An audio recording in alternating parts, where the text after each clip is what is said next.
And we are back with another episode of On the Bench with Beeks. I am your humble host, Cody Cannot Gleek Beekman. I am also joined here by Roll of the Dice, Bryce McMillan. How's it going, guys? Good to see you. And I've got Daniel straight from the TDBD. Oh, and still dripping. And still dripping all the time. And then I've got Roskar Moormeyer Wiener over here. Oh, wow. And that's a lie. You gleeked the other day. I didn't mean to, though. I know. I can't actually do it on command. So I'm you going to say... peaked. Yeah, I gleek peaked. The beak gleek peaked. Wow, try to say that 3 times fast. Yeah, I'd say so. Jesus. So, all right, we're already off to a good start. This is episode 33, and we have got a bunch of stuff going on. We're going to try our hands at a movie review. What? Oh. Yeah, we're gonna try to get down on some Siskel and Ebert. We're gonna talk about the winners and losers of the free agency. And we've got the reverse retro jerseys to talk about as well. Ooh. So we're going to get right into it with Hockey Day in History. I'm going to go to my left. Ross, start us off there, bud. I will. And October 22nd, 1980, rookie defenseman Paul Coffey scored his first NHL goal in an Oilers 5-3 win over the Calgary Flames in Edmonton. I mean, first of many for Coffee, I'll tell you that right now. Yeah. That guy had, like, an insane amount of assists the years that he was winning Norris trophies because he was setting up Messier, Gretzky, Curry, Lowe, all those guys at once. I think one year he had, like, 162 points or something in that range. I don't and think I was you're just far like, off. what the hell? Oh, yeah. For a defenseman, too. Yeah, and you're like, what is going on? Oh, yeah, Gretzky. Oh, yeah. But Paul Coffey was crazy fast, too. Yeah. Remember, like, early video games like NHL 94 and stuff? Like, and we got to do an episode about video games for sure. Oh, heck yeah. But like, that guy was, like, so fast. So. Oh yeah, absolutely. All right, well, Daniel, you've got the table. That was a good one, Ross. Yeah, Anytime really you mentioned Paul Coffey. Oh, I love Paul Coffey, man. All right, so I'm taking us way back. We're going to 1965, and we're looking at the date October 20th, and we're talking about Mr. Hockey once again. And he scored 2 goals on this day in an all-star game. All-star game in October? What? Well, guys, this was the last all-star game that they did before they switched the format to East First West during the season. This was an all-star team that played an exhibition game before the season started against the last year's Stanley Cup champion. I think I remember reading something about All right. that. So in 1965, it was Gordie Howe leading the NHL All-Stars to a 5-2 victory over the Montreal Canadiens in the Forum in the 19th and last preseason NHL All-Star game. My goodness. I mean, just think. Yeah, right? Just think about all of the nuts. the incredible hockey history that was literally just like said in that sentence. I mean, the names, the places, the teams. I mean, it's just The roster. That's just like that's hockey greatness right there. The Forum, Gordie Howe, Montreal Canadiens, beautiful. And on both sides too, Bryce. Yeah, I mean, God, you have so many Hall of Famers and just guys who paved the way for this great game that we all love. Yeah. Back then, too, it was very different because of that format because you had guys on the All-Star team that were clearly still brewing from not winning the Cup just at the end of last season. And so it was a little bit different feeling on the line because the Canadiens or whoever won feels like they justifiably won. It's like you want to now put an all-star team against the champions. Okay, bring it on. Yeah, let's just build even more animosity after losing the cup. That's what I was going to say. Yeah. And so it's cool that the league has changed and fans are allowed to vote on who goes, and players have more rights to be able to opt out for reasons that they want. So let's just admire the game for the history that it gave us back then. Oh, yeah. Do you remember the 1 year, well, all you guys, that, that they did the draft?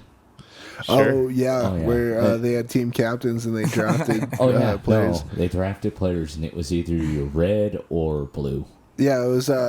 Wasn't that the Johns the first 3-on-3 All-Star, or was that might have been a different time then?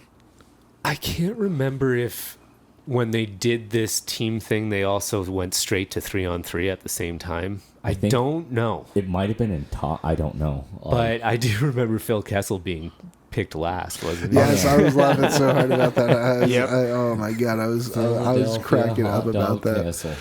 Big boy. All right, Bryce, keep us rolling here, bud. All right, so check it out. It was, obviously way before the Nordiques became the Avalanche, but, it was on October 21st, 1982. The Quebec's Marian Stastny and scored his first career hat trick and added an assist, and Anton Stastny had a goal and 4 assists as the Nordiques won 8-4 over the visiting Pittsburgh Penguins.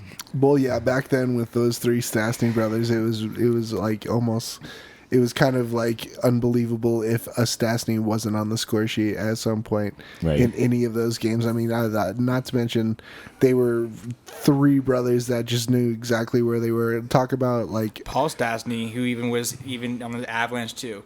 Not to say that, anyway, this is going to be like, oh my gosh, what a crazy fact. But, you look at the history, it's all been like Nordiques or Avalanche, kind of the Stastny's name is kind of ironic, I think. Oh, they're synonymous with, the Quebec and Colorado franchises, which we may have some interesting things to say about that when we get to the retro jerseys. Truth. Exactly. So, I'm going to round this one off. October 24th, 1945, the NHL made the earliest season schedule start in NHL League history going back to 1917, and Chicago's Red Hamel scored 2 unassisted goals in the final 7 minutes to give the Blackhawks a 5-4 win at the Boston Garden. That sounds like the exact name that would be in the 60s, Red Hamel. I know, yeah. That is that. Some names are like totally synonymous with like generations. Red Hamel, that just sounds like 1960s.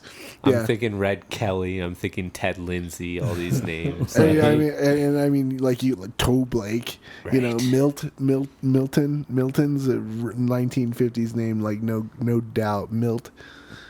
Or so Newton. All right. Anyway, so those were some pretty good hockey days in history, boys. Let's move on. I mean, this past week, after all that's said and done with the NHL finals and everything, Mike Doc Emrick retires after a 47-year career broadcasting professional hockey, including the last 15 as the lead play-by-play and voice for the NHL on NBC. 47 years of broadcasting hockey. That is insane. He's seen so much shit. Well, I mean, that's the thing is that, like, a lot of American, watchers they only know Doc Emrick, Yeah. I mean, how many times? Like, who else could you really say that that they were the voice of the hockey playoffs, the All-Star games, the Olympics, even some of the World Championships? He is that voice for American watchers. To New Year's Day, you think of the Winter Classic. He's always going to be the guy on the side of the ring, giving you real live, like I'm behind the glass updates about the game. But when he is with the crowd, he's one of those guys that was really with the crowd. His voice would amplify, and even when you're watching the game, you'd almost kind of feel like you're sitting in front of the TV, but you're really at the game with them, though. So when he's talking like that, you're like, wow, I'm really at the game. He gets everybody really excited, I thought. So. And I like the wordplay that he does with, like, while he's announcing. Well, and everything. He's got some great ones. Yeah, he was never. yeah. He was It's never- actually great. Fuck, it's episode 33. He would do that all the time. 3 seconds and 2. Oh yeah, absolutely. Oh, I man. mean, the man, and I mean his play-by-play skills were really matched to hardly any. I mean, obviously you got guys like John Forsland who are huge, that are incredible play-by-play, commentators, and I mean, honestly, with Doc, it was so easy to just even close your eyes and not even watch the game. You still pretty much knew exactly what was going on, and I mean, it's not. Yeah, and I mean, with his career, I mean, he hasn't just done hockey. He's done NFL. He's even done National Lacrosse League All-Star games. I mean, he's the man. The man is good at what he does, and I mean, I'm not surprised that he's had such a long career. And I mean, I'll tell you what, it's definitely going to be different next year. Watching NHL on BC. Wednesday rivalry night without Doc. Oh, yeah, and go ahead, Ross. No, my question is, are they going to change his name, like his voice up for Chell? Oh, Yeah, EA Sports. Well, that's the thing, is that I guess he is still going to be like contributing to NBC and stuff like that on like blogs. I think I might have saw, and some other kind of things. But I mean, with the Chell, that's a good question. They already have. Well, I you've play already- the game enough that they do change it up. Sadly, he's not on there anymore. But I mean, too bad he's not. Well, yeah. I mean, the last how many Chells have there been with Dog in it? Oh, Countless. God. Like, Yeah. I can't even count on 2 hands. yeah, I mean, that's a part of what shows his effect on the game is video games are to try to make you feel like you're in an immersive experience, and what better way than trying to replicate some of the more authentic names and voices in the sport. And kudos Cody for bringing up what he does outside of hockey, because yeah, he's really good as a broadcaster. Oh yeah. And I think we were privileged to have him in hockey for so long, like 47 years. Yeah. I'm not going to date myself, but I there's a lot of people that are 47 or younger that haven't heard another great voice like this, and he'll be around. His sound bites are iconic too, just like Al Michaels' "Do You Believe in Miracles?" Yeah. We will hear Doc's Exactly. voice forever in some of the more legendary clips of the game. Oh, yeah. And it's pretty cool. I'm really thankful for him, and hope it feels like we're doing our shout outs already to him. I I'm know. just like so proud and happy that he was a great ambassador for the game for us for so Oh, long. he was very much an ambassador, and I loved it too. And just to echo, like, what he did, outside of, the play-by-play, he was, in 2004, he was one of the 3 winners for the Lester Patrick Trophy, presented by the NHL for outstanding service to hockey in the United States. And also, the Hockey Hall of Fame awarded him in 2008 for the Foster Hewitt Memorial Award for outstanding contributions to hockey broadcasting. So I mean, it's not only that he was a great commentator, but I mean, he was just like you said, Daniel, a great ambassador for the game alone. Oh yeah. Yeah, and to add on to that, he's won 8 Emmys. I mean, all Yeah, of them are not just not with hockey, but it's national sports programming, national news, documentaries. So pretty much along the lines, he knows what it is to be a broadcaster. A very well-rounded broadcaster. Mm-hmm. Plus, dude has Jersey game. Really? Did you Hard guys Jersey game. Did you guys notice that when they were broadcasting from home and he had like his take on the game before the finals was starting, Yeah. they'd like zoom to show his house, and he'd have like a Cleveland Barons jersey up one day. Yeah.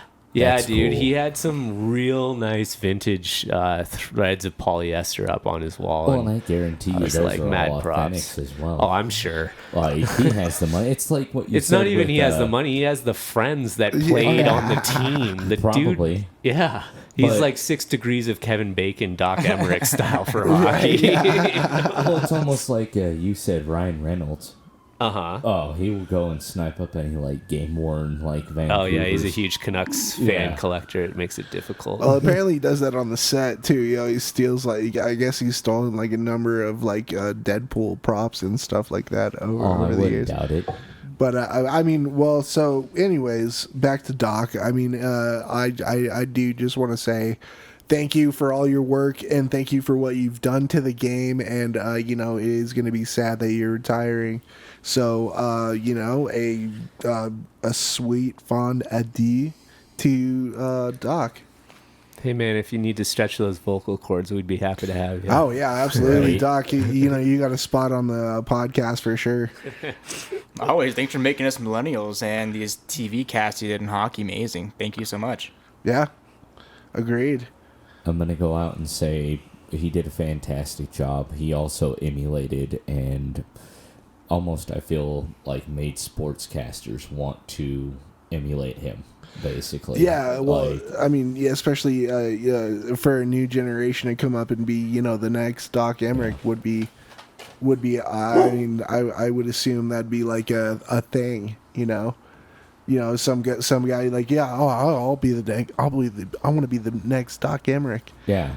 So, I mean, he was a voice for many generations, and just for what he did, I just want to thank him. Absolutely. So, thank you, Doc. And so let's move on to free agency. I mean, we did talk a little bit about free agency with Mike on last episode, but it's kind of more like an overview of just what was happening in those days. So I want to kind of take a look at these, and I want to gauge your guys's hockey minds and what you guys are looking at. Let's talk winners and losers of the free agency of the last week or so. Who wants to take the first dive? I'm gonna say Ross. Well, Let's start with your winner. I'm gonna have winners. I'm gonna say That's what I asked for. But I'm just saying, no, I have multiple. Vancouver Canucks picking up Schmidt. That's huge on the back end for him. Like major. Absolutely. I mean, Vegas, I feel, was kind of stupid on doing this, but they also got Alex Pietrangelo in that whole entire deal. So, I mean, that was kind of a smart move on their part. But I feel Vegas that is sweeping up on all the. Oh yeah, but I feel that Nate Schmidt is like way better of a defenseman than Alex Pietrangelo.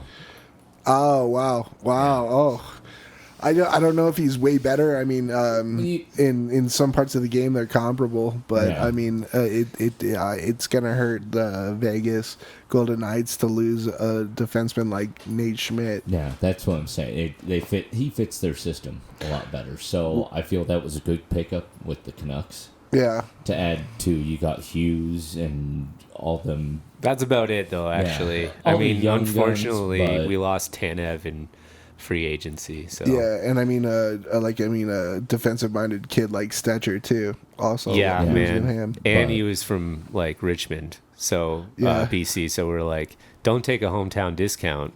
There's no such thing as that in sports to me. But Not anymore. No but way. like, come on, please. And I don't know if we qualified him or not, or gave him an offer, but it was tough to see him go.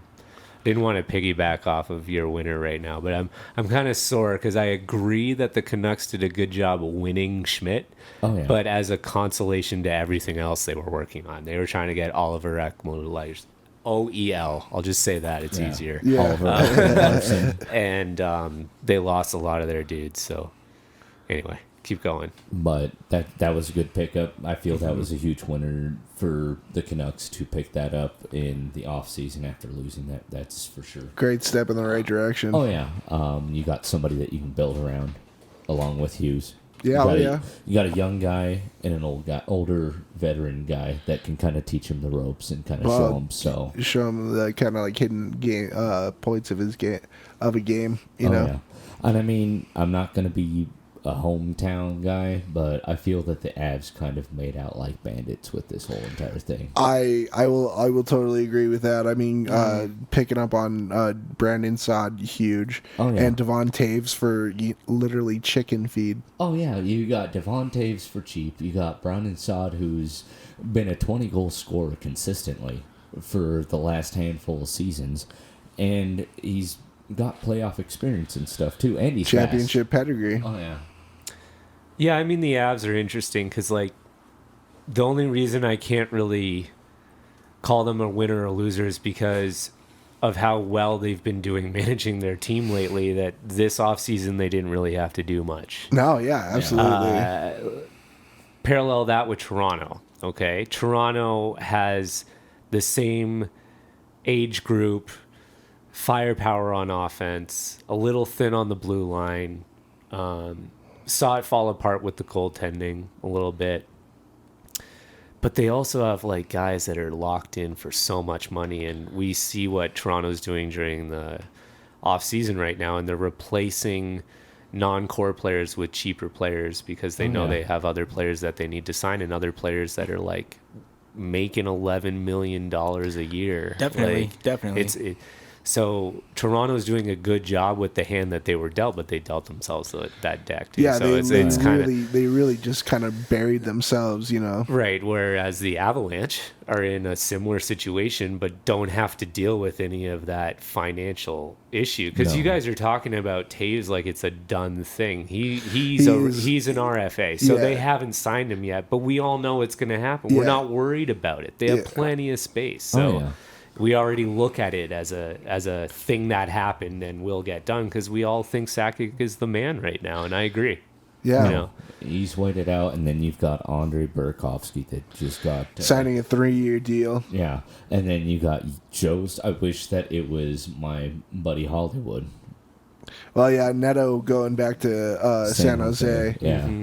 But I mean, as it stands right now, I mean, you've got Martin Kaut and Shane Bowers coming in, probably looking for a spot. So Neto's just the guy that's getting pushed out, you know. Oh yeah, but you know, I like my hometown guys. And I mean, and then you lock down Ryan Graves for That's 2 years. Thing. Yep. And oh shoot, one of the guys that we thought it would be a good prospect turned out to be a good prospect and deserves this money. Yeah, you got to pay the man. Someone's got to feel the pinch. So I mean, somebody will. It's a good scenario to be in as the Avalanche. Best plus minus in the league. That's I mean, a lot of people these days don't take plus minus, you know, more in hand. Like they don't look at it as that big of a deal anymore. But I still believe that there is something to say about plus minus. Sure. It's become an easier game to dissect plus minus into all the Corsi stuff now that they have for possession time and,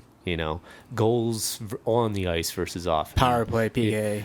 Yeah, and I understand plus minus really well. Not Corsi's super great and Fenwick scores and all that stuff that's new, but I do know that like plus minus is a metric that's good, but not as like there's better ones for measuring defensemen, but they're good in those metrics too. The Avs are doing all right. Oh yeah. Well, and I loved every single deal that they did this offseason. Yeah. It was smart of Sakic. I questioned him at first immensely, but now that his everything is coming to fruition, it's been a beautiful ride. You just got you know that, and that's a big I think that's a big lesson learned for a lot of you know, unruly fans out there with struggling teams. Oh yeah, is that, you know, if you never know, you can you know, get a hold of a GM like Joe that has this incredible plan, and you can piss and moan about it all you want, but and then once it finally comes through, I mean,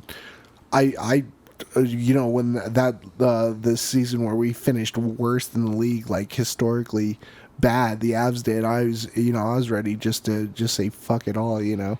But I mean, look at us now. I mean, everybody, you know, for the longest time it was like, you know, the Avs were a joke, and now it's almost impossible not to see something good about the Avs. So It's not, especially when you look. I mean, even though we are a local Colorado podcast, I mean, if you just look at what's happened around even the nation, when you have your big stars who have retired, maybe take over some sort of ownership, or maybe even a player personnel, part of the team, they start picking draft picks. Like, if you look at any other sport, I feel like Colorado, look at John Elway compared to fucking Joe Sakic.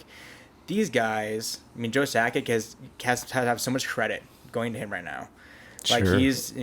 Nationally, internationally, in regards to just, like, draft picks for any sport, I think this guy has really got it. Well, and as I've already talked to you about, Cody, and I don't know if you boys will agree with me, but Joe Sakic's gone through it with the worst in the Nordiques. He knows how to build, how to see how a team is built around him. He knows. Interesting. You get what I'm saying? I do. Yeah.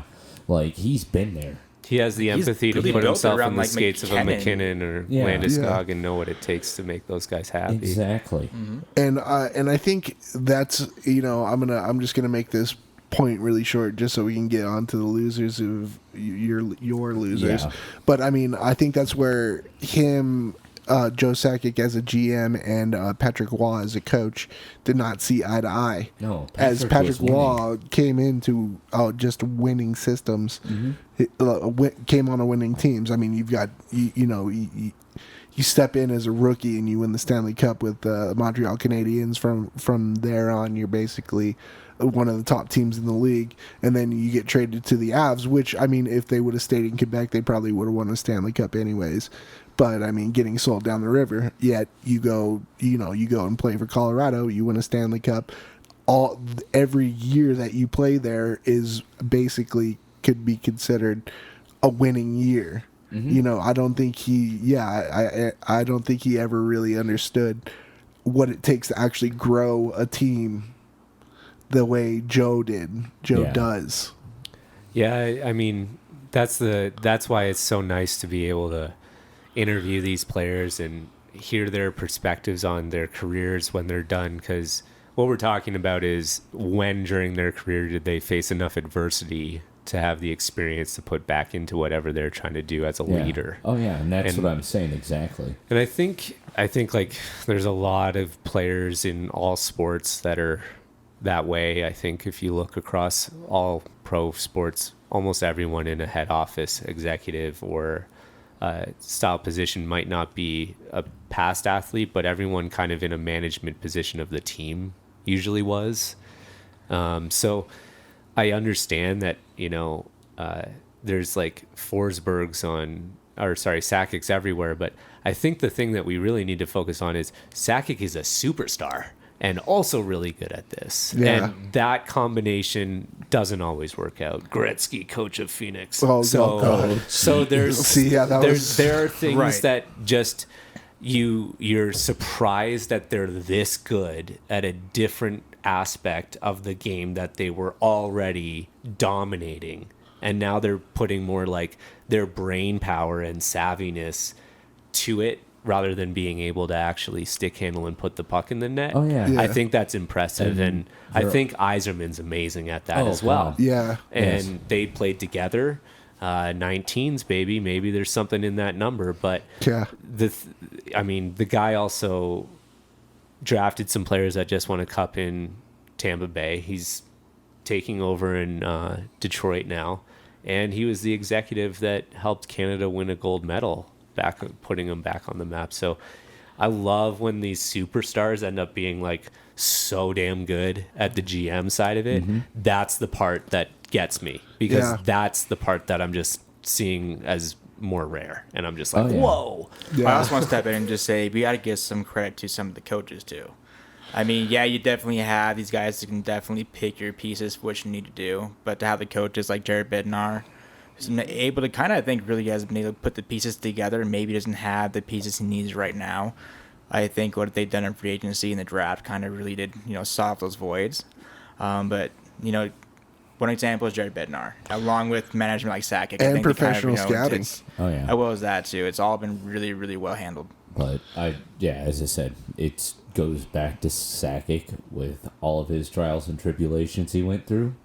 He picked the right coach. He's has his player, like his core players, and he's built around that. And just to see that just come to fruition here just in the last like 5 years has been amazing. Well, and it's still not. It still hasn't actually come to fruition yet. I mean, this is just the next step in his in the grand design. But he's just making them better and better, and you're just like, there's no way. But all right. So let's talk about your losers of the free agency real quick. Sabres. I love the Sabres. I mean, I'm instantly going into this. Eric Stahl, that was a great pickup for them.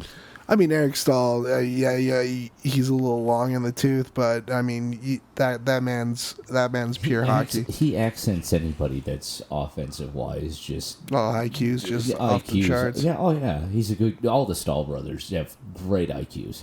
Yeah, but then you're forking out $8 million for 1 year for a Taylor Hall. It's an expensive experiment. Yeah, right. Like. I don't like. I was hoping that it was going to be the set. I mean, nothing to bash on your jersey, but at least they picked up Murray. We'll get into that. Yeah, but I mean, I can tell you that right now. We'll see about their defense and stuff, but yeah, no. At least they've done something to try to bolster something. See what bugs me about it is that you already got one major Pantene Pro, obviously, in Jack Eichel. And then you're gonna add another Pantene Pro in with Taylor Hall. I just don't think it's gonna. I don't think it's gonna mix well. Oh no! You're exactly in a right. sense, though, it's almost like a win-win. I feel like for the Sabres. I mean, it's a 1 year, $8 million contract for Hall. They have an option to trade him at the deadline if they wanted to. So besides his characteristics and how we feel about him as an actual person, his fucking skills are what they're looking for anyways, right? So, I mean, if at the end of the day, if things work out, they don't work out. If they don't, they can trade him at the deadline. So it could be a win-win. What happens when it works out? How do you afford him next year? Yeah. You're still gonna it's a 1 year deal. Yeah, so it works out next year. Then what? It decides. It goes from there. If he That's does what the he's thing. supposed to. When you look at the numbers, it's how does this go on beyond next year? I mean, Taylor Hall. I mean, I think he brings a lot to the table.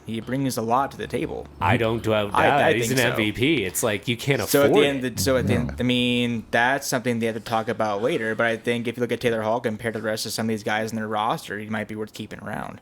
What I'm saying, how are you gonna? Well, what Daniel's saying is, how are you gonna afford him after this 1 year at $8 million? The Sabres are hedging their bets so fucking hard on this. It is ridiculous, and for him to stay around, they're not going to pay him that kind of money. Right, but at the deadline they can trade him. They're still paying him $8 million.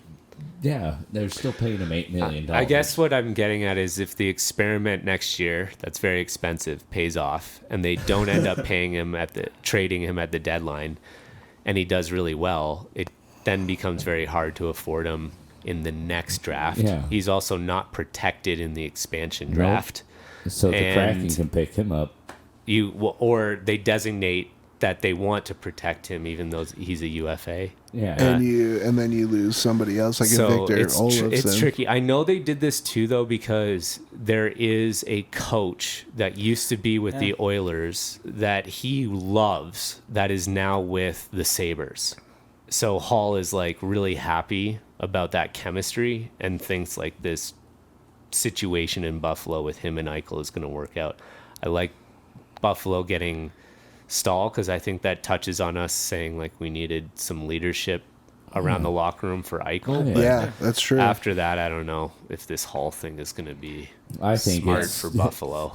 I mean, they can re-sign him for a long-term deal if he does his thing. He can do amazing things, and he could be worth it. I mean, that's something that we also take into consideration as well. Well, yeah. Well, if not, well, then see you later. We'll trade you, get future assets, the deadline. Well, we'll fit. Yeah, I mean, you want to hope that it's going to work. They're not going to eat that dead money either. That also raises a question: who's going to eat that $8 million contract? Nobody. I mean, even though I was kind of pushing it with the Sod deal, for a guy like $8 million in NHL isn't that much money. That's kind of huge for one year. Yeah. Oh yeah. For someone else to pick that up on a trade deadline in 1 year, I mean, you're still going to be splitting it. Well, no, nobody's going to split it. It's just hard for a team competing for a cup to also have at that point, $3.23 million of cap space. Yeah. Because they're already at the cap. Well, if we got Sod for 3.5, as I was talking about with you, that would have been awesome. Even better. That would have made that a sweet, sweet, sweet, sweet deal. Oh yeah. But we ended up biting the bullet and taking more of it. So, but they have the cap space. Avalanche. Same time, Sabres is just like, what do you have to lose? Try something here. They've lost a lot of things for the last 50 years. You might as well. I think they're kind of tired of it. That's right. They've tried You're right. They've tried a lot. Might as well try this. Yeah. It doesn't work out. Trade deadline's there. We'll eat something, but that's how I feel like they view it. I mean, it's a win-win. It's 8.5 for 1 year. Hey, they say if it works out, fuck it. If not, hey, we have an option there. Yeah, Taylor Hall has had, a decent amount of success in the Eastern Conference. Yeah, I think it's a good deal for Hall, for sure. Yeah. Oh, yeah. But for the Sabres that need to, completely just refigure their whole entire situation, it's like, what are you doing? Yeah. All right, so that's your only loser? You got any more? God. I mean, that's my only loser. One that stands out to you, eh? Yeah, and that, as I said, when they did stall, it was like, oh, that's good for them. They signed Hall for that 1 year, $8 million contract. It's like that you got hooked and baited into that one. You got hosed. Yeah. All right, yeah. So let's move on here, Daniel. What do you got for winners and losers of the free agency? I think I've commented a lot, so I don't want to add too much more, but I do want to say one loser that I'm kind of like, are you effing kidding me right now? And it's the Chicago Blackhawks. It's Stan Bowman's BS, we're rebuilding, but not really statement. Yeah, that. I just man, it's just so lame for them to try to be like, no, the reason we didn't sign Crawford and Mata and lost and we decided to move Leonard at the deadline instead of keeping him, and then he ends up being amazing for Vegas and all this other stuff, all of their mistakes that they've done up to this point, I think Stan Bowman tried to cover by then being like, oh, it's because, don't worry, we were going to do the rebuilding. And it's like, but you were good and you took out Edmonton and you pissed off your core by saying you're rebuilding. Yeah. But then your statement isn't saying you're rebuilding. It's that you're going to clear house so that you can support the veteran players, which is not a rebuild, which is also what you were doing this last year and what you've been doing every year since they've won with the core players. So it just sounds like you're saying you're rebuilding, but actually just going to do everything like you do every year, trying to satisfy up against the cap to appease the Kane and Taves of the team. And it's just weird. It's just all wrong. And I think they just can't admit that they've screwed this up. And I have not liked pretty much anything that they've done in free agency either. So I'm glad that they got Kubalik. That was great that they got Kubalik. I'm glad that they got Zadorov, but they really got Zadorov by giving away Sod as well. Yeah. So look at how that affected the team, and that's not a good thing from Chicago's perspective. So I'm just like, oof. I don't know, man. I think they're royally effed right now, and so they're my big losers. Yeah. Well, and Robbie L going out and doing his thing, getting a big contract. Good on him. Jumping ship when it was right. That was probably the smartest thing he could have done. Oh yeah, in his lifetime. Yeah. What do you got there, Bryce? So I mean, there's been a lot said that I wanted to say earlier, but I think one winner out of all this might be the Montreal Canadiens. Just because, they added, a pretty nice, shortened things up a little bit here, with their goaltender and Jake Allen. And they added, Joel Edmondson. So that's a plus side in there for them. Josh Anderson as well. And, and Tyler Toffoli. So, I mean, there's a lot that's going on there. I see a lot of potential, especially their free agency and the draft. So if they're upcoming, I see that, a lot of positives going their way. So I would consider the Canadiens as a winner in my book there. Yeah, and I'm not going to lie to you. I think it was actually really good that they got rid of Max Domi. As well, yeah. And Josh Anderson's no slouch. No, and Toffoli's actually a good player, too. Yeah. Sorry to interrupt you there, I was interrupting you guys, too. So I'm gutted that we don't have Toffoli anymore. He was an amazing fit on the Canucks. Yeah, he was. So I think it's a great fit for Montreal because you look at how they got the Gallagher deal done, which I think is a really important piece of that team. Huge. And then it makes all the more sense that you put Toffoli there. I think the terms on the Anderson are a little long and a little high for me because he had a really good 2018-2019, then a not so great last year. Yeah. And really regressed, right? Well, and then they paid him as if this last year never happened, basically. Yeah, he was injured like majority of this year. Right. So I hope that gamble pays off, and I think they ended up giving him an extra year than they wanted to just to make sure they got him. Yeah. And that was part of that trade, It right? is, yeah. So I think it was smart because you could tell from that they were all in on Anderson. So we'll see how it plays out. But I agree with you. I like the Montreal overall. Did a pretty good job. All right, who do you got for losers? Losers, sorry, Cody, but I feel like the Boston Bruins might be losers here a little bit. I mean, they let Torrey Krug go. Yeah. And their biggest signing this yet has been Craig Smith. Yeah. So, I mean that's... that's a huge loss for Little Games. You're right. Honestly, I for the longest time, there's been so many rumors about Torrey Krug leaving, and there's been less... But for nothing, though. He just kind of just walked.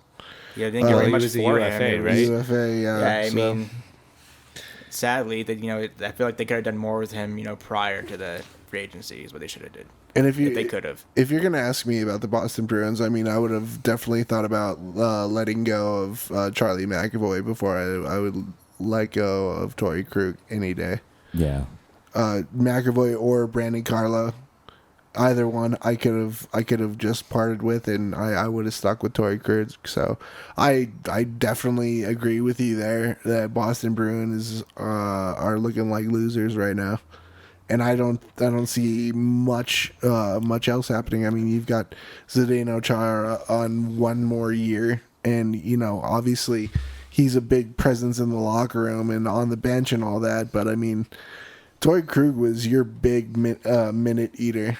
Yeah, I mean, you got him playing power play, some PK and 5-on-5 all the time, and you just let him walk out the door. I can't agree more with you. And it's just sad, that the Boston Bruins, they're always there every season. They're almost always in a playoff spot, but it's almost just leaving you as a fan and their fan base with a little more uncertainty every year. And that's what you're getting there.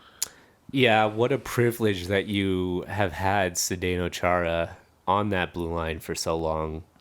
Maybe not the last few years, but he is not a problem on your team. Right, you can have him and not worry about him so much. He's your glue, and so I think that the way they're treating that is like he'll come back on the team once the team knows how much money they have left over to fill out the team around it, because he'll take veteran minimum.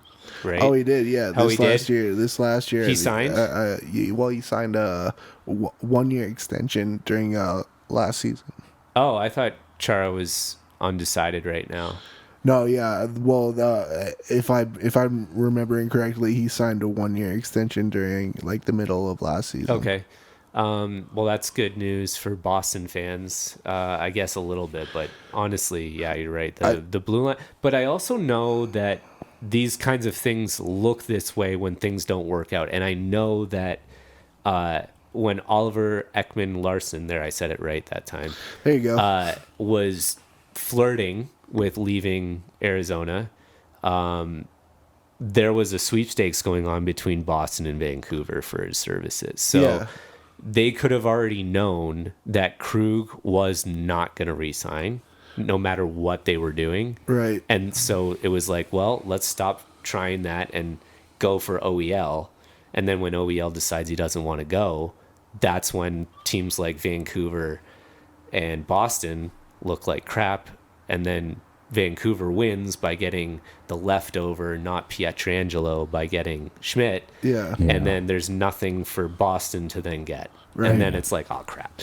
So, yeah, so they might have just gotten, sticked pretty hard. but all teams know that these are things that can happen in free agency. And so that's why you, give them the money to make sure that Krug doesn't even start sniffing around St. Louis. Oh, yeah. Yeah. So. Well, and I think, and I got to think that, just the relentless amounts of rumors around Torrey Krug, every time he's signed the last time he was a UFA, and even now, even before that, with trade rumors all around, I mean, that almost has you kind of looking for the door anyways at some point. Yeah. But I mean, that's just me. Well, I thought that the Avs were going to pick up Torrey Krug. I mean, I think if we hadn't signed Samuel Girard to such a big contract, we probably would have been a little more the Avs would have probably been a little more in on it, and than just the regular old rumor mill. So, all right, I got a couple winners and losers here, and I'll make it quick just because we're chatting. And everything's getting crazy.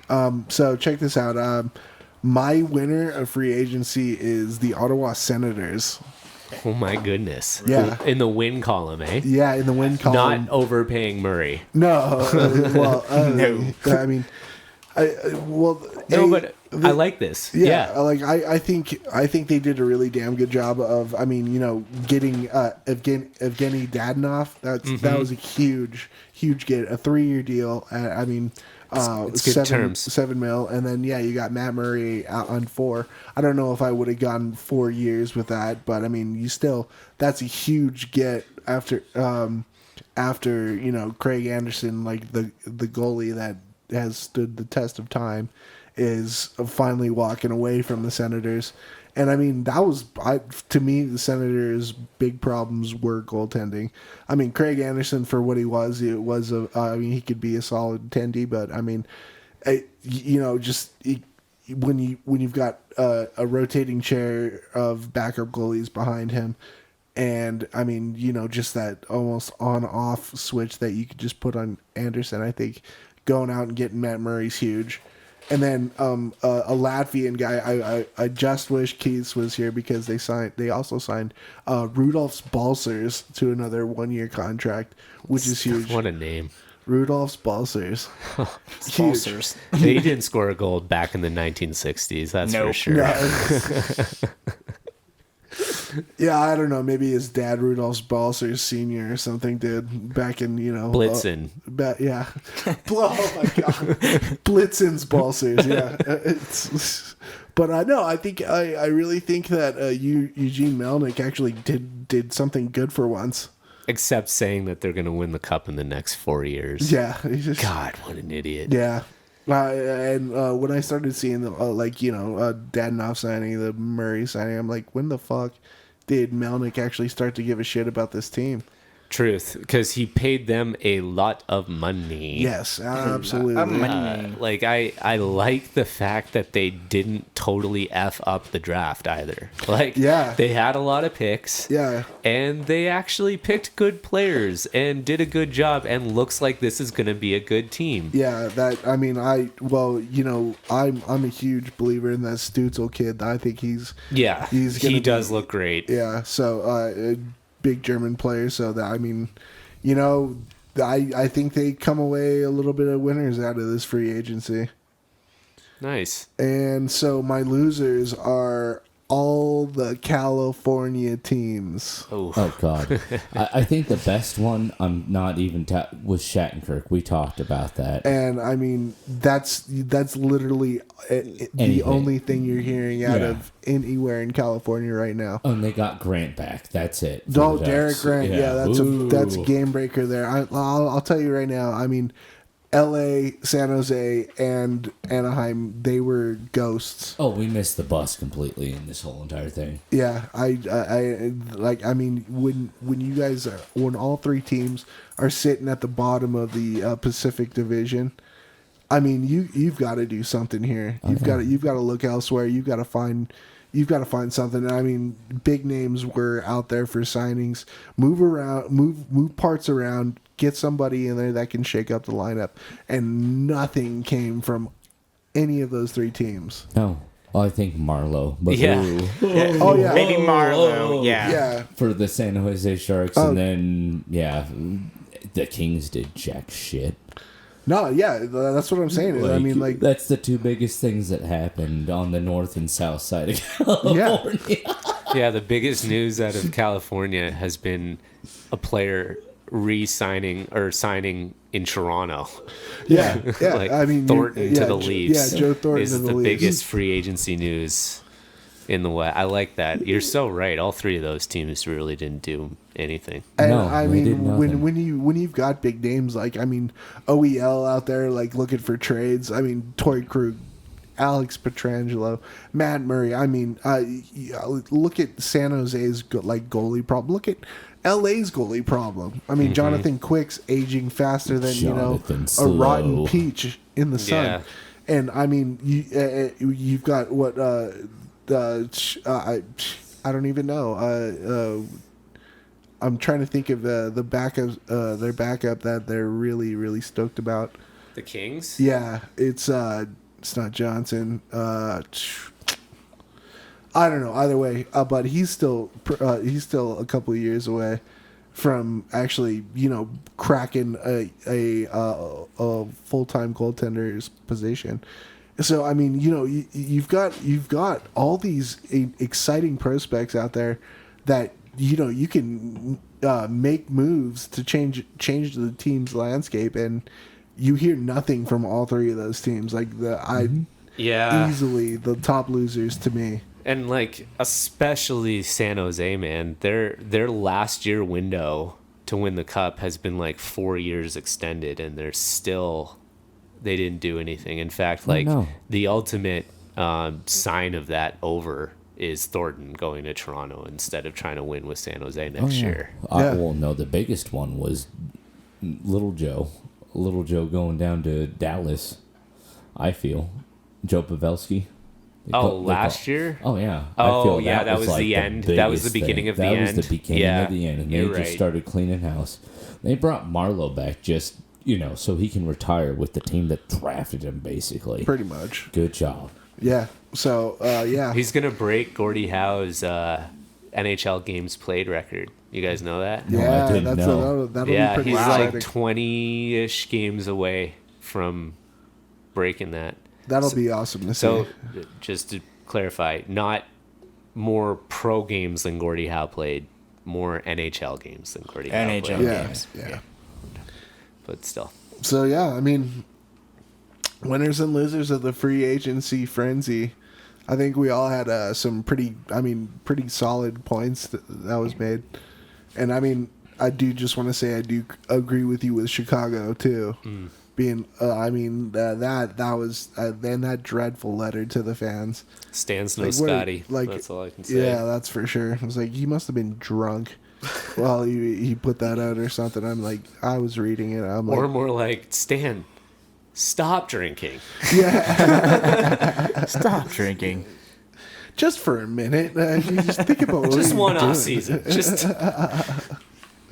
All right, boys. So let's move on to this really exciting prospect. I mean, if you guys, if you guys are Jersey addicts, I mean, which I'm kind of talking to like Jersey's Anonymous right now, Jersey Buyers Anonymous. So this is kind of like an exciting thing to us. Like the majority of NHL hockey teams this season are going to be going to a reverse retro kind of fourth jersey, if you want to call it that, because I mean everybody, you've got your third jersey, so you've got this like retro fourth jersey kind A of jersey thing. you only see one time for one game. Like once or twice. Yeah. Yeah. So, yeah, the details on this news are still emerging. Yeah. Basically, the Jersey hockey community that I'm so in love with is trying to figure out what exactly this reverse retro jersey thing even means. So, as far as we understand, reverse retro is like they're going to do a retro jersey of that team, but not in the traditional way. It's somehow going to be reversed or inverted or For the something new like that. team colors, So just so basically. everyone understands, an example of that would be, not saying this is what will happen, the Colorado Avalanche doing a retro Quebec Nordiques jersey, but maybe with the Avalanche colors, just as an example. Yeah. And we're starting to see some of what we believe to be the confirmed designs for some of these teams starting to leak out because, you know, as these rumors go, one person in Indonesia at Adidas got a hold of the design and took a picture and put it on eBay. So we think we know pretty sure what the Pittsburgh Penguins one looks like.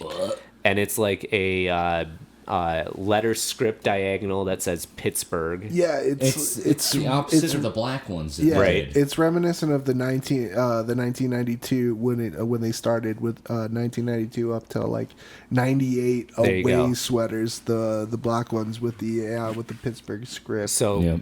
perfectly on brand right there. That's a retro, but reverse, because instead of Yeah. it saying Penguins, it says Pittsburgh, and Right. the colors are kind of inverted. And then Philadelphia kind of did the same thing. Yeah, actually, the ones with like the 0203 kind of like Peter Forsberg Yeah. era, Yeah. Simone Gagne era kind of like, They but did- with black on the shoulders instead of just orange and Right. white. That's true. 'Cause Sorry, go ahead, No, Ross. I was going to say, I thought they almost did like a reverse of the black third jerseys that they did. yeah, it's that's close the to, thing. Yeah, it's But close to that. Yeah. We're basically like guessing it's going to be like third jerseys with reverse color schemes in Yeah. some era of like the 90s or something. So we're all kind of excited because you give us any reason to talk about hockey jerseys, we will. Yeah, But yeah.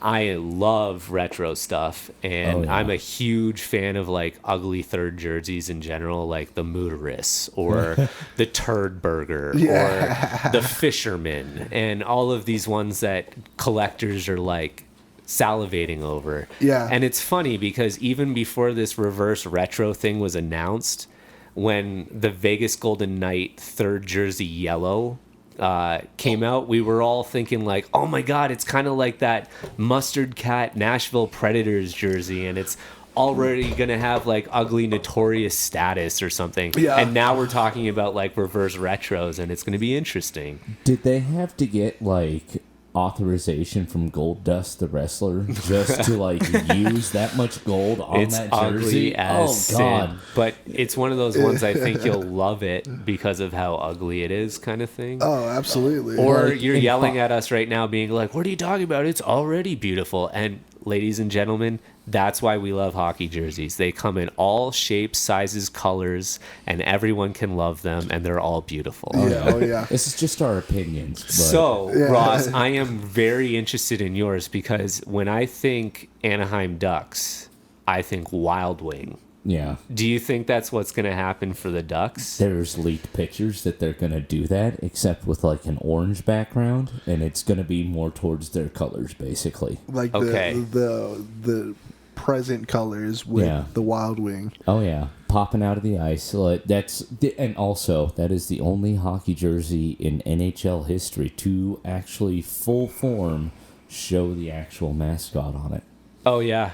And the mascot's wearing A Mighty Ducks the Mighty jersey. Ducks jersey. It's very meta. Yeah, oh god. Yeah. Everything. This is why jersey people are like, I must have this because it's like it's ugly, pretty at the same time. All right, so Cody, I know you and I and the rest of the pod, we look at jerseys more than the healthy individual, and I'm just kind of curious, like how much you're looking forward to this, but also what designs you think are going to happen out of this whole retro jersey thing. Well, it's really cool actually that you asked that because just like a couple days ago, maybe a week ago, Nathan McKinnon actually posted on like Twitter or something with these light blue baby blue gloves that White said that inlays. with this like ominous message. It just says new Baby blue. colors. And so you know you got to think at that point it's 25th anniversary for the Colorado Avalanche. Oh yeah. And then you got this whole retro, reverse retro coming around. I gotta say, there's probably going to be some sort of Nordique Avalanche crossover. What if they did the fucking wolf? Oh yeah! Oh my goodness! Yes. For those of you, there was a design that the Nordiques were going to go with, but then they got sold to, or they moved to Colorado, so that design never got used. But and they Cody's had worn this jerseys. jersey on the pod before. Yes. And you've got one too, I've got Ross. 2. You've got 2. I got a Forsberg and a Sakic. And this is a All right, sick take about fucking 20% off there, concept. bud. So that might be That'd cool be epic. if they worked that in. That would be really cool. I would that would also be way wicked. I would also really like to see maybe like, you know, how they had the N with a hockey stick and a puck, but maybe try to work it into like an A with a hockey stick, like a puck Okay. in like the Nordiques There you go. kind of style. And I mean, obviously, maybe the fleur de lis on one side and then the new C Yeah, on the nice. other shoulder. Or You just- could even, like, this is why we love jerseys, people. Like, it's just so easy to go down this rabbit hole. You could put the footprint sideways, right, and then have the stick next to that. That's what I as want. well, I wanted right? to see a good old fucking nice Yeti footprint in the center of the jersey again. Yeah, that's been needed for a long I time. guess- I I It needs feel. to happen. I guarantee you, all Colorado fans out there are like, fuck yes, bring the Yeti foot back. I mean, That could be their 25 patch, maybe. Oh, Is that- Bring like Howley the back. Footprint with a 2.5 They might in do there. that, That- like see, that would be Winnipeg really Jets That'd cool be too. dope They have too. to. I would be so in favor of that. So that's what I've been kind of thinking about, and also I'd really like to see Vancouver bring back skate Johnny the Skate. Yeah, so would I. I think one of the, like, that's where my mind's been at too. Like, you're the Avs fan, I'm the Canucks fan. Like, as soon as this news broke, I was like, what jerseys could the Canucks do? And I'm like going through this like design Rolodex in my head and putting colors together and stuff, and like, Johnny Canuck's never really been the center crest on a jersey. No. It's always been like this V on the shoulders.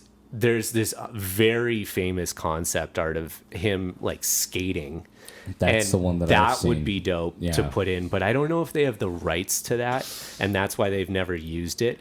But overall, I'm totally on with what you're saying around they have to put Johnny Canuck in there somewhere. You got to. The other cool concept I was thinking about, and this is a big shout out to my jersey customizer friend on Instagram, CF67. This guy makes insane concept jerseys. What about the Canucks jersey, but in the Vancouver Grizzly colors? Oh my God. wow, Because, yeah. you know, there's a lot of Vancouverites that are still kind of thirsty and wish there was more in Vancouver than just the Canucks, and we all love the Grizzlies as much as we hated them and never went. We love those designs and stuff. And CF67 makes some unbelievable mashups on the Grizzlies and stuff, and I could see those colors working it in, even though it's just personally what I want. It has no history with the team whatsoever, but those colors are very retro. Oh, they pop. So They pop. They are. I mean, I would even like to see maybe them going just like to almost like, you know, like a Seattle Seahawk kind of thing, where just like a really like a lime green with like a blue tint. That'd be pretty awesome. I think kind of reversing that third jersey they have right now would be pretty cool as well. And that's the interesting thing too, is like, I wonder if the Kraken will get on board with this, because they won't be a team next year. I'm surprised that the Vegas Golden Knights have gotten on this. Yeah. Like, besides their third jersey, it's like, folks, it's like red, and then it's like a weird Florida Panthers kind of like Canucks like V-ing. You get what I'm saying? Yeah, Like because down- there's not enough history in Vegas's franchise to go off of like any third jersey designs they've done already. Yeah. It's But- more just using what they have. Or MGM Grand logo on the front of your jersey. you might be hitting the nail on the head with that, because you've got the Metropolitan and all the storied other teams that they used to have, the totems and all of that. So you could do a retro jersey for that in a sense, but Vegas, I feel that they're putting the cart before the horse on that one. It'll just be interesting because we still don't know under what circumstances these jerseys will be worn And how many teams? How many teams are participating. Yeah. So like as a other person who loves hockey jersey history that way, I look at things like when the NHL was 75 years old, right, and they had turned back the clock jerseys that only the original 6 teams wore, and only when they played against each other. Right. Oh, Okay. those are the ones with the vine that where I was just like, dude, I'm one away from having all 6, and I'm Really? trying to get it by November 1st because that's daylight savings day. All right, there you Turn go. back there the you clock, right? You're fucking clever, I bud. know. I premeditate my Instagram posts. Premeditate. But like that's a circumstance. So I Yeah. see that's why Philly Pittsburgh has been leaked, just because there's always that Philadelphia rivalry that's there. Oh, So yeah. that's a natural way to see those jerseys get worked in. Oh yeah. And so I could see how the Avalanche would be participating because it would be like a rivalry of sorts against the Abs. when right? they play Montreal. That's what I'm trying to say. Yeah. The Abs. Yeah. Yeah. So like I could see this definitely taking place if Vegas is involved against San Jose, like, or something like that. Well, at least You know? San Jose Yeah. can do like their weird, goofy, like old school looking like Sharks logos Yeah. and stuff like that. I mean, shit, they've been around since the 90s. Yeah. 1990 exactly. So, I mean, they've got a little bit of history, but I'm just saying that with Vegas, you're going to have to dig deep. Yeah. What I'm saying about the Vegas dig thing is I deep in a think, shallow pool. and I think that's when we'd see them, is when they play like San Jose, because that's Right. like the only. It's like, oh, 5-minute major out on the ice, switch into the retro for Jersey. We're just going to get that, you know. So I'm like super keen. Of course, there's no reason I wouldn't be. I'm just so addicted to jerseys to see what these designs end up being. But I gotta say, this Pittsburgh Philly thing, huge miss in my eyes of doing old school Pittsburgh Pirates, Philadelphia Quakers. So for those of you that can follow me here, those are 2 Yeah. NHL teams that used to exist in the league that don't exist anymore. Oh, yeah. And there's been concept art of like flyers in the script, like it used to be for Quakers and stuff, and they totally could have done that.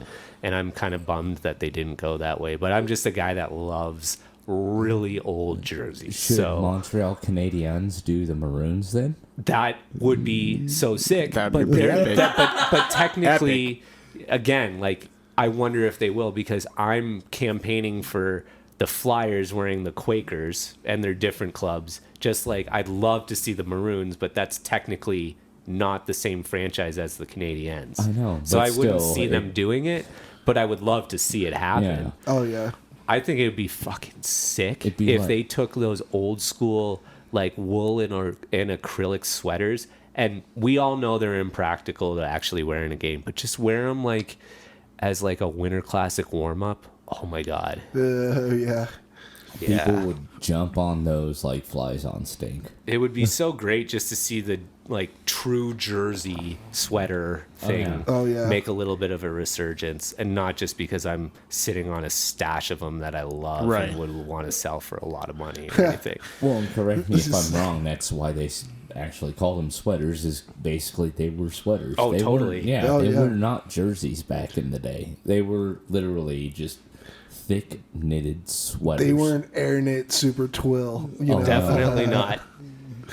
So this is going to be a great thing to keep our eyes on for the next, I mean, however long. So I'm excited. I mean, give me another reason, fucking 5,000 to buy another jersey. Yeah, seriously. I mean, it's like, great. Now I got to invent a new way to sneak stuff into the house. Get a P.O. box. Just use my name on it and just say, "Oh, Ross accidentally sent his car parts over here." Yeah, yes, I'm not against it, guys. It's super soft, like fabric car parts. Yeah. Really light. He got a turbo or something, but it's a light turbo. It's funny you bring up cars just because I love jerseys to the point where I like buying them just to restore them and sell them to other people again. Yeah. And just to know that they don't smell anymore, or they have the stains they thought they couldn't get rid of. And it's just like a huge passion of mine, but it's so funny because every time I'm looking to buy a jersey, I'm like, and it's for that reason. And the inbox is so much bigger than the outbox right now. I keep buying and I'm Right. like, I should really spend a weekend doing this stuff because right now I've got too many. It's more expensive than wallpaper. A lot more. A little bit. But it looks a lot cooler on your wall. Damn right. Well, it's like I got a game-used Utah Grizzlies jersey, which looks like... Niedermeyer, right? Well, I just got a blank one, and I'm going to do a Tommy Salo on that and no. possibly get rid of it. But That's pretty sweet, though. But, yeah, Tommy Salo, his only champions he won was back-to-back between Denver and Utah. And that was in the IHL. Now they're disbanded. I mean, that's the only championship he ever saw. So that's why That makes I want sense, guys. It's been about 4 episodes since you brought up that championship on the podcast. So you were due, Ross. Yeah, Thank you. seriously. Everybody's kind of thinking, when's he going to bring it up? When's he going to bring it up? Well, I love my Denver Grizzlies. I'm sorry. well, I'm excited. I'm so excited. I'm really Yeah, excited. we'll see what has to happen. My I'm wallet excited is to see not. it. All right, so we're gonna do a little experiment here. We're gonna take off our maybe keep half the hockey hat on, but we're also gonna put our movie critique hats on here, and we're gonna review Slapshot. Oh, God. Fantastic. That's great. Awesome. So I mean, if you're probably listening to this, you guys know what Slapshot is. It was 1997. 1997. 1977. I was going to say, What the fuck? So yeah, Slapshot made in 1977, directed by George Roy Hill, written by Nancy Dowd, and Paul Newman stars in it. And actually, our interview with Mike kind of gave us this idea because his favorite interview that he ever did was with Paul Newman. Yeah. So we thought, hey, let's talk about it. So basically, the premise is, a failing hockey team gains notoriety and mega success by just total violent goonery. The Hansons. Yeah, the Hanson brothers. brothers, and I mean, Not the ones that you all probably know. Playing the keyboards and the drums and the guitars. oh Jesus Christ, really? No, there's people, I say the Hanson brothers, and they're just like, you mean the music guys, right? No. Pussy ass, Slapshot, come on. 90s band. No. One not- put I- foil on their hands. Yeah. The other went platinum. Yeah, one put the foils on, the other one just did mbop. So One's bopped you. They went mbop. Oh Jesus, this is already going so well. Yeah, I'm so glad we decided to do this segment now. So I but- mean, obviously, back in the day, I mean, especially in the '70s, with the Broad Street Bullies and stuff like that. I mean, hockey was extremely violent. I mean, it's still not the least violent thing out there, but I mean, this was basically back when bench clearing brawls were the end thing to do in hockey.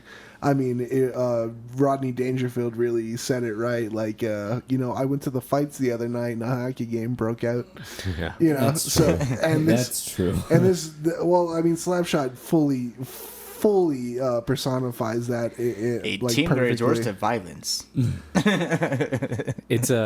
I love that movie because not only does it tries to do a good job of paying tribute to like that era of hockey, but Yeah. also from the vantage point of like semi-pro hockey, of like the other league trying to compete as a pro league during like the NHL, WHA merger, all of these like other leagues trying to recognize that they can have yeah. maybe a couple good teams in big cities and intentionally have teams in not money-making cities just to bring a different brand of hockey and entertainment to a city. Can't afford to have a pro team there. You know, what you have there is your minor league teams. Yeah. Well, and some of those would just go by the wayside, not to interrupt you there again, Dano. Because, totally. Like, that's basically what it depicts. It's like in an old sawmill town, like, yeah. Oh, yeah. Like, yeah.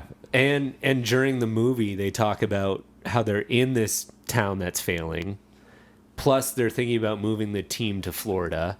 That falls through, and then they end up going to Minneapolis or something. Reg Dunlop gets hired on as a coach in Minneapolis. Okay, and this is exactly what would happen in one season in like that era of the WHA or NHL and stuff like that. Oh yeah, you'd have these teams that would move and then fold like only a year later. Oh yeah, and just would go and try somewhere else.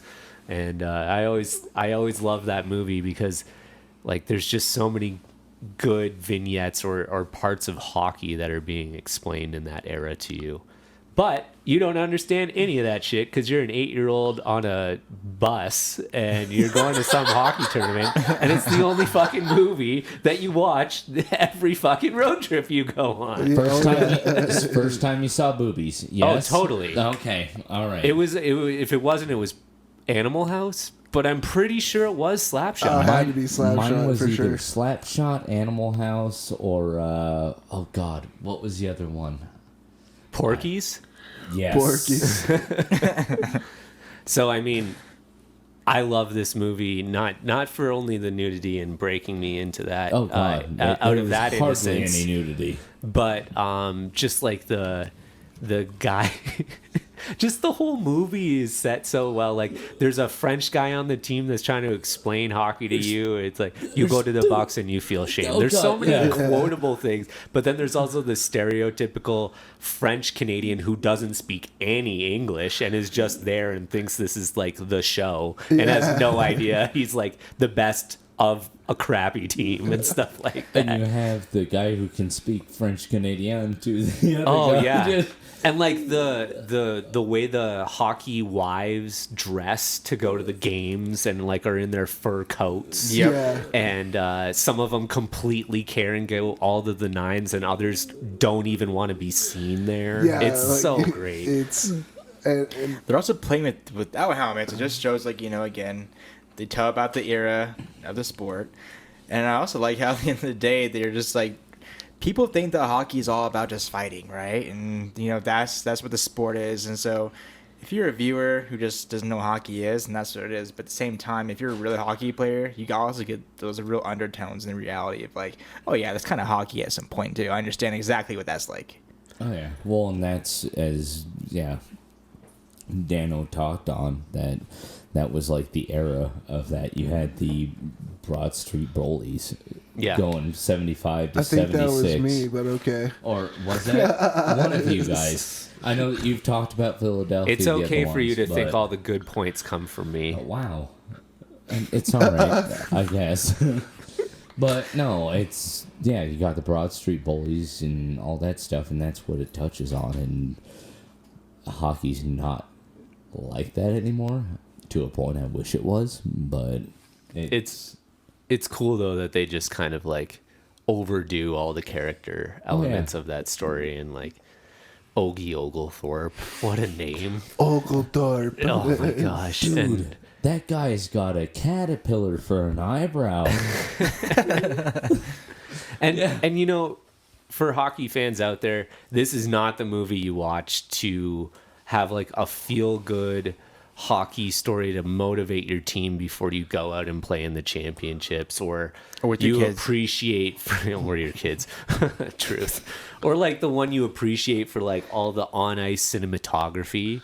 There's barely any of that. Yeah. And it's all about locker room banter and like all of the stupid behind the scenes stuff that you like even to this day are like more relatable. And I think one of my favorite ones is just like if anyone body checks me into the boards, I'm going to piss myself because I'm drunk. And it's like, who the hell would ever come to a game under those conditions. And now that I play beer league, adult league hockey, I'm like, yep, I can totally see that. Yep. I know 5 of them from back in the day. So, So, man, it's before timeless. We could drink beer too.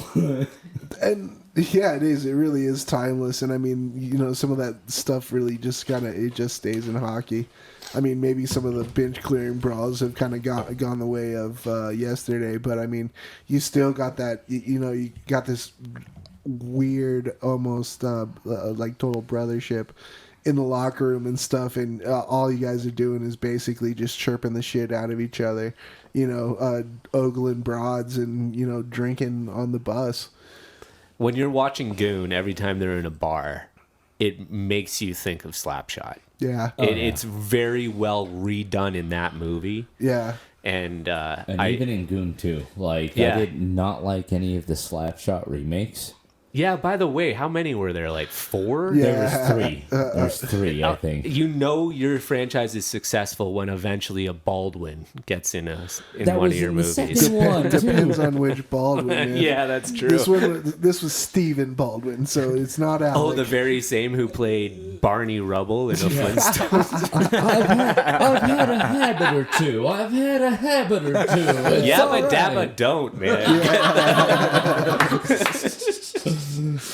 But no, I mean, Straight to DVD, by the way. That one. both of them, the second and third one. But Yeah. no, I liked how still Goon 2 touched on that, which we will touch on both of those here later on, Yeah. folks. But no, Slapshot, it's a slapstick, just amazing comedy that just shows like the nitty gritty ins and outs of like old school hockey. Mm-hmm. And no, we Sometimes personal life as a hockey player.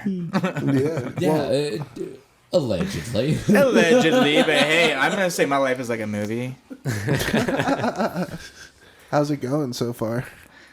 Pretty great. I'm at the it a stage where Will Ferrell's and everything must go. Is it? So it's a drama. It's a dramedy. Yeah, it's like the movie The Breakup. A comedic drama. It's like everything must go. Will Ferrell. There you go. Well, the thing about Slapshot too, which actually brings a lot of authenticity to it, is that the Nancy Dowd who wrote it, she actually wrote it to be like a documentary about minor league hockey back then, because her brother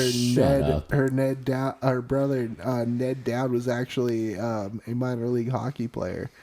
And so, I mean, one of the lead characters, Ned, is named after her brother. And yeah, she wanted it to be like a documentary, but George Roy Hill actually said, no, let's just make this like, you know, a raunchy ass comedy, and I think it will still be great. And we have Slapshot now. No, that's one of the biggest cult classics in the hockey community. Like, and everybody can agree.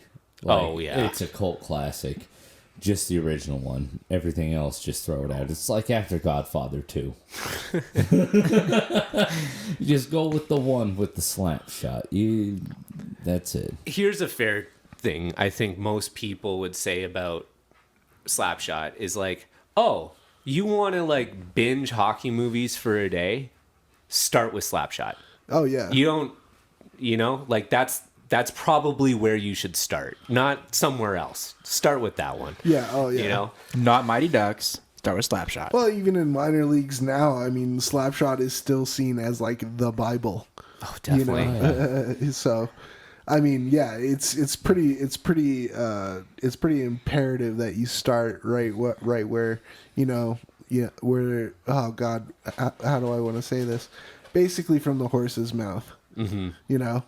So, I mean, and it's cool. I mean, Bruce Boudreaux was an extra. No shit. Yeah, he was. Yeah. He was an extra. He played on the Hyannisport Presidents, number 7. That is amazing. Yeah, because he was playing for the Johnstown Jets, where they got like okay. all like the Oh. actors and stuff. That makes sense. Yeah. A little bit. And I mean, yeah, the Hanson brothers all played for the Johnstown Jets, and except for Jack, there are actually 3 Carlson brothers, but Okay. he actually got called up to play for the Edmonton Oilers while they were filming. Yep. Oh. And he also So they got the guy who was originally going to play Dave the Killer. Killer. He's the third Hanson brother. Oh, neat. Yeah, which ironically is the only one actually named Hanson. That is kind of funny. Oh, Yeah. Jeff. David Hanson. Oh, David Hanson. Jeff Carlson and Steve Carlson. Yeah.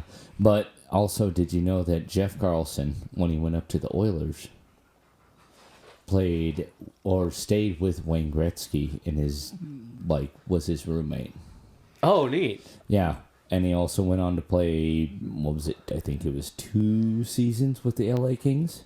Like when Gretzky went too? I don't know on that, but he played 14 years semi-pro and pro. That's pretty cool.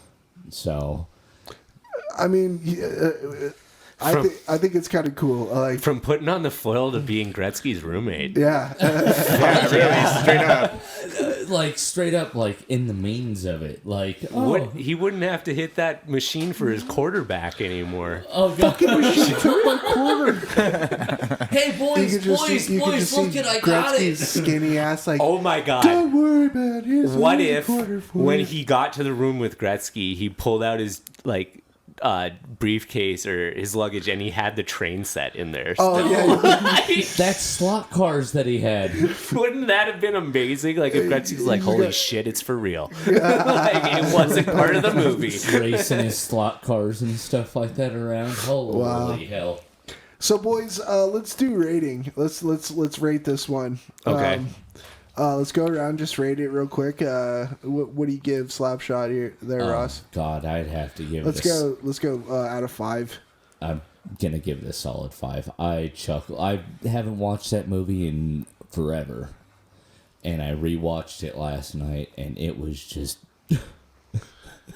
a hoot and holler. I know It's a hoot nanny. It was a hoot nanny, but no, it was great. Yeah, there's a comedic aspect to it. And that I enjoyed, and an actual real life aspect to it that was awesome. And I mean, that, as I said, was hockey back in the day. And I mean, yeah, you got the Hanson brothers. Yep, there we go. Yeah. Well, and also I loved with the movie how they just start hooting and hollering, whenever the coach would just chirp up. Oh yeah. Oh yeah. Not even listening to the coach. Is like, yeah, boys, here we go. Yeah, yep, let's go. Let's get on the ice there. Yeah, let's get pucks deep. Yeah, all right, boys. Because all of you guys know one of those people that was on your team. That was me. Definitely. All right, Daniel, what do you got? I'll give it 3.5 pucks out of 5. There you go. Okay. Wow. Because it's one of those movies I can turn on at any point in the movie and I just absolutely start loving it again. But I did say timeless a little earlier. It does have some toxic masculinity verbiage in there. Oh, just a little bit. And it also isn't fantastic story or anything. Yeah. You're just, you love this movie because you're a hockey fan and you wouldn't if you're not. So it doesn't have a lot of standing power overall outside of the hockey community. Not that I really care about that. I just know that that movie was everything for me and I'm so happy I saw it. And the reason it's just a little lower is because I have other favorite hockey movies that I look forward to talking about with you guys. Yeah. I'm around the same track as Daniel here. I'm going to give it a 3 out of 5 pucks. Just because it is a great movie. It has a lot of emotion. It talks, a little bit about personal life in hockey. Maybe at a high level, very high level. But at the end of the day, I think it's a good emotional movie, not something you watch with your family or anything like that. But, I think, certain other movies like, Miracle or maybe Youngblood or something like that with more story behind it. I think I would put in front of that. But I really do think that, 3 stars for this movie. If you're a good hockey player, you should watch it. You have to watch it. It's one of those things like Sandline. If you're a baseball player, you have to watch Sandline. If you're a hockey player, you have to watch Slapshot. Yeah. Yeah, I'm gonna go 3 pucks as well. My God, am I the only one that's gonna do 5 pucks? You got real hard on those pucks, bud. No, dude. Well, you always got to be hard on pucks, though. So, anyways, yeah, I'm gonna go 3. I'm gonna go 3 pucks. I mean, the acting, it's subpar, like at its best. That's 0 goals with no assists right there. Yeah, Wouldn't say it's Oscar worthy.